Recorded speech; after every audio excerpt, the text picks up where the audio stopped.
మన పిల్లలకు మనం వదిలి వెళ్ళాల్సింది డబ్బులు మాత్రమే కాదు, మనుషులు కూడా. మనందరం లైఫ్‌లో చాలా కష్టపడుతూ ఉంటాం. ఎందుకురా అంత కష్టపడుతున్నావు అని అడిగితే అందరూ చెప్పేది ఒకే మాట. నా పిల్లలకు నాకున్నన్ని కష్టాలు రాకూడదు. అందుకే వాళ్ళ ఫ్యూచర్ కోసం డబ్బు సంపాదిస్తున్నాను అని. మంచి ఇల్లు, మంచి స్కూల్, మంచి ఫ్యూచర్ ప్లానింగ్. కానీ నాకు ప్రతిరోజు ఒకే ఆలోచన. వాళ్ళ చైల్డ్‌హుడ్ మెమోరీస్‌లో కజిన్స్‌తో ఆడుకున్న రోజులుంటాయా? అమ్మమ్మ, నానమ్మ, తాతయ్యలతో స్పెండ్ చేసిన మెమోరీస్ ఉంటాయా? I don't know. ఫ్రెండ్స్‌తో నవ్వుతూ ఎంజాయ్ చేసిన హాలిడేస్ ఉంటాయా? ఆర్ సమ్మర్ క్యాంప్‌లోనే గడిచిపోతాయా అని.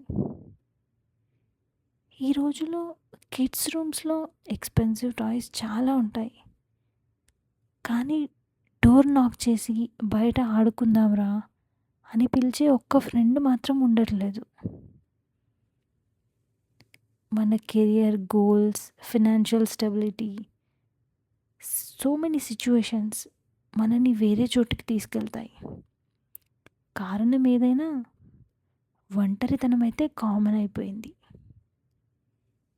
ఒంటరితనం ఒక్కసారిగా రాదు.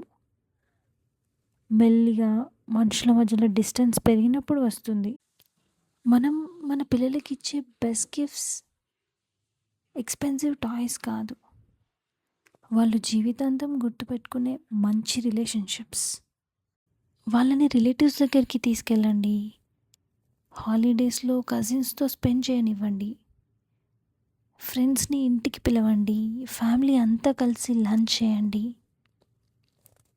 కలిసి ఆడుకోనివ్వండి. కలిసి మాట్లాడుకోనివ్వండి. వాళ్ళకి బాండ్ అయ్యే ప్రతి ఆపర్చునిటీ ఇవ్వండి. ఎందుకంటే పెద్దయ్యాక డబ్బు కంటే మనిషికి కావాల్సింది నువ్వు అలోన్ కావు. మేమంతా ఉన్నాము అని చెప్పే మనుషులు. అలాంటి మనుషులు మన జీవితంలో, మన పిల్లల జీవితంలో, ప్రతి ఒక్కరి జీవితంలో ఉండాలి.